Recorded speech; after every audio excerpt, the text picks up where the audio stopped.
Bismillahirrahmanirrahim. Assalamualaikum warahmatullahi wabarakatuh. Yang saya hormati Bapak Menteri Agama, jajaran pimpinan Kementerian Agama, serta para hadirin yang berbahagia. Terima kasih atas undangan untuk bisa bergabung di dalam acara yang sangat terhormat ini. Saya ingin memulai dengan menunjukkan betapa pada abad kedua Hijriah, sekitar tahun 700-800 Masehi, peradaban Islam mengalami masa kemasan yang luar biasa. Khalifah-khalifah seperti Al-Mansur, Al-Mahdi, dan juga Al-Mamun memimpin dengan visi jangka panjang, memprioritaskan investasi dalam bidang pendidikan, penelitian, dan seni. Ilmuwan Muslim secara sistematis menerjemahkan karya-karya ilmiah dari filosof Yunani, Persia, dan India ke dalam bahasa Arab dan sekaligus mengembangkan, mengkritisi, dan menciptakan ilmu pengetahuan baru. Salah satunya Al-Khawarizmi, seorang matematikawan Muslim, menciptakan algoritma dan aljabar, konsep yang kemudian menjadi pondasi ilmu komputer modern. Yang paling istimewa tentang masa kemasan ini adalah beliau-beliau tidak memisahkan ilmu dari nilai. Beliau-beliau tidak memisahkan sains dan spiritualitas. Beliau-beliau tidak memisahkan inovasi dan etika. Ilmu dan nilai bersatu. Teknologi dan spiritualitas bersatu. Inovasi dan etika bersatu. Itulah kebesaran beliau-beliau. Hari ini kita harus kembali ke semangat itu. Kita harus kembali menggali warisan tersebut. Kita harus membangun kembali integrasi sempurna antara ilmu dan nilai. Kita menyebutnya VUCA, volatility, uncertainty, complexity, dan ambiguity. Pertama tentang volatilitas. Perubahan terjadi dengan kecepatan yang belum pernah ada sebelumnya. Uncertainty. Kita tidak tahu apa yang akan terjadi besok. Teknologi bergerak jauh lebih cepat daripada nilai-nilai yang kita pedoman. Complexity. Masalah yang kita hadapi semakin sangat kompleks. Ada degradasi lingkungan, masyarakat terfragmentasi, geopolitik yang fluktuatif, serta inovasi yang terjadi setiap hari. Ambiguity. Kita kesulitan untuk tahu apa yang benar dan apa yang salah. Deepfake membuat siapa saja bisa mengatakan apa saja dalam bentuk film animasi yang sebetulnya tidak realistis, tidak sebenarnya. Disinformasi menyebar lebih cepat daripada kebenaran. Realitas menjadi kabur. Di tengah semua ini, pertanyaannya adalah di manakah posisi Islam? Di manakah posisi intelektual Muslim? Dapatkah tradisi suci menerangi jalan inovasi radikal? Bagaimana tradisi Islam yang berakar pada masa lalu dapat membimbing inovasi yang radikal? Dan siapa yang akan memimpin kita di era postmodern yang penuh dengan paradoks ini? Siapa yang akan memberikan panduan moral? Siapa yang akan menjadi kompas etis kita? Pertanyaan-pertanyaan tersebut akan dijawab oleh siapa? Dan kami berharap dijawab oleh lembaga pendidikan Islam, terutama lembaga pendidikan tinggi Islam, oleh Universitas Islam, terutama oleh Universitas Islam Negeri. Bapak Ibu yang saya hormati, beberapa studi menunjukkan bahwa agama, termasuk agama Islam, sedang berada di persimpangan jalan. Apakah agama akan tetap relevan dan akan semakin memegang peran penting karena mampu menjawab tantangan zaman? Atau justru ditinggalkan karena diskoneksi dengan realitas kekinian? Apakah benar ada persepsi bahwa agama menghambat literasi dan kemajuan ilmu pengetahuan dan teknologi serta inovasi?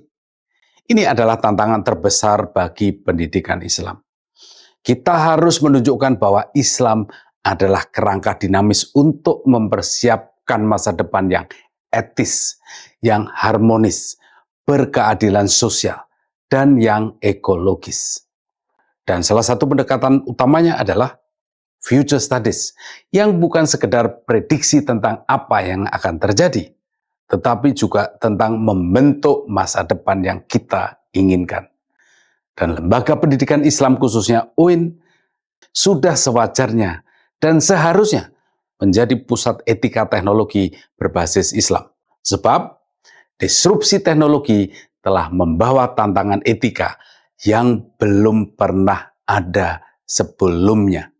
Tantangan deepfake, teknologi untuk membuat video palsu yang dapat memfitnah dan memicu konflik sosial. Tantangan algoritma bias, sistem artificial intelligence dilatih untuk menggunakan suplai data yang tidak netral, mengandung bias dari manusia yang memasukkan data tersebut. Surveillance capitalism, sistem algoritma yang mencatat perilaku pengguna di internet, digunakan untuk memahami perilaku dan mempengaruhi perilaku masyarakat, bahkan masyarakat dari bangsa-bangsa lain. Menghadapi semua potensi kerusakan ini, di manakah suara Islam? Mohon maaf, suara itu harus datang dari sini, dari Islamic education. Oleh karena itu, saya sangat setuju dalam peta jalan pendidikan Islam menyebutkan stream Science, Technology, Religion, Engineering, and Mathematics. Tapi saya usul tambah satu lagi, yaitu streams tambah satu, yaitu sport. Mengapa? Karena sport bagian penting dari bukan hanya meningkatkan kualitas kesehatan anak-anak muda kita, tetapi juga meningkatkan sportivitas, daya juang. Dengan streams, setiap mata kuliah, setiap penelitian, setiap inovasi harus menjawab pertanyaan fundamental. Misalnya, pertama, apakah ini sejalan dengan nilai-nilai keadilan dan martabat manusia? Yang kedua, siapa yang akan dirugikan atau diuntungkan oleh inovasi?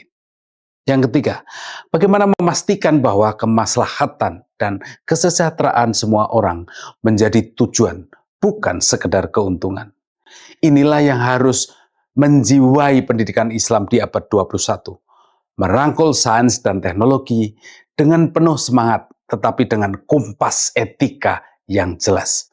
Bapak Ibu yang saya hormati, saya akan fokus pada UIN dengan 40 UIN dan 1,19 juta mahasiswa PTKI. Indonesia memiliki modal sosial dan intelektual yang luar biasa untuk menjadi epicentrum kebangkitan peradaban Islam abad 21. UIN, Universitas Islam Negeri, adalah pusat etika teknologi global berbasis Islam yang mengintegrasikan tujuan-tujuan luhur syariah ke dalam setiap disiplin ilmu. Seorang insinyur informatika UIN mempelajari streams. Dia tidak hanya belajar tentang Python, tentang machine learning. Dia juga belajar tentang bias algoritmik. Dia belajar membangun yang saya sebut akhlakul algoritma. Algoritma yang karimah, yang melayani kemanusiaan, bukan mengeksploitasi manusia. Seorang akuntan UIN tidak hanya belajar tentang laporan keuangan, dia juga belajar menjadi penjaga kepercayaan publik. Bahkan dia bertanggung jawab kepada Tuhan, kepada masyarakat, kepada lingkungan. Semua itu butuh upaya transformasi. Pertama, kurikulum berbasis maqasid. Setiap mata kuliah terintegrasi dengan nilai-nilai etika Islam. Kedua, penelitian inovatif agar menjadi penghasil solusi etis untuk setiap teknologi. Ketiga, bekerja sama dengan industri agar dari teori menjadi praktek ke dunia nyata. Keempat, mencetak sumber daya manusia berkarakter, bukan hanya cerdas, tetapi bijaksana, menjadi pemimpin etika. Kelima, akuntabilitas global. UIN adalah suara moral di panggung dunia.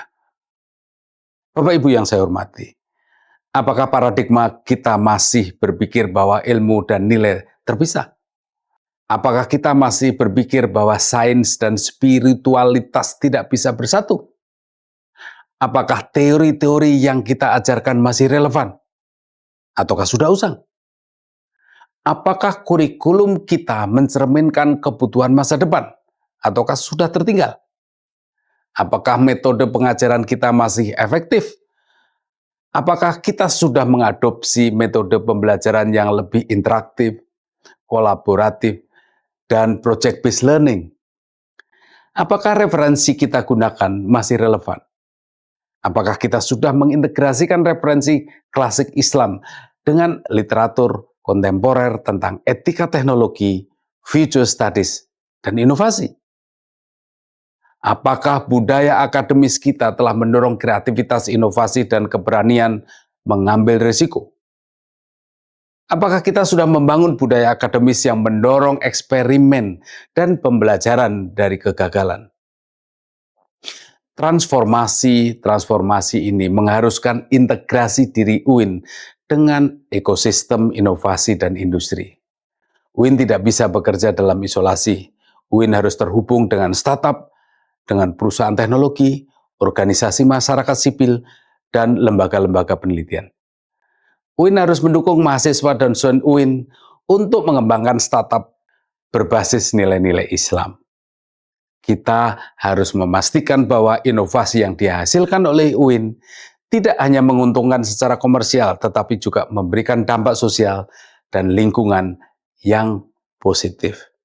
Bapak Ibu yang saya hormati, mohon maaf kalau saya tampak seperti mencerca atau menilai atau mereview. Mohon maaf. Tetapi sebagai penutup, kita perlu tegaskan lagi bahwa teknologi harus melayani manusia. Keuntungan tidak boleh mengorbankan keadilan. Inovasi harus melindungi martabat manusia. Kemaslahatan, kesejahteraan semua orang harus menjadi tujuan dari semua teknologi. Dunia membutuhkan suara ini. Dunia membutuhkan perspektif Islam tentang masa depan, tentang perkembangan teknologi. Dunia membutuhkan etika yang berakar pada nilai-nilai universal. Dan suara itu insya Allah akan datang dari Universitas Islam Negeri di seluruh Indonesia. Kita berharap tidak lama lagi seorang insinyur UIN telah mengembangkan algoritma AI yang adil dan bermanfaat. Sebuah akhlakul algoritma yang digunakan di lebih dari 50 negara di dunia. Jutaan kehidupan kemudian menjadi jauh lebih baik. Seorang dokter UIN memimpin gerakan global untuk bioetika berbasis nilai-nilai Islam. Rekayasa genetika sekarang memiliki batasan etis yang jelas. Seorang akuntan UIN mengubah cara perusahaan melaporkan dampak sosial dan lingkungan. Bisnis sekarang lebih bertanggung jawab. Praktek bisnis akan lebih bertanggung jawab. Seorang mahasiswa UIN menjadi CEO perusahaan teknologi terbesar di Asia dengan menerapkan nilai-nilai Islam. Perusahaannya bukan hanya menguntungkan, tetapi juga bermakna dan juga etis. Universitas Islam Negeri menjadi pusat rujukan global untuk etika teknologi berbasis Islam dan future studies. Peneliti dari seluruh dunia datang ke UIN untuk belajar. Perusahaan teknologi terbesar menghubungi UIN untuk konsultasi. Ini adalah masa depan yang kita harapkan, di mana ilmu dan nilai bersatu, di mana teknologi dan spiritualitas bersatu, di mana inovasi dan etika bersatu, di mana masa lalu dan masa depan bersatu. Semoga Allah memberkahi upaya kita ini. Semoga Allah membuat transformasi ini menjadi nyata. Terima kasih. Wassalamualaikum warahmatullahi wabarakatuh.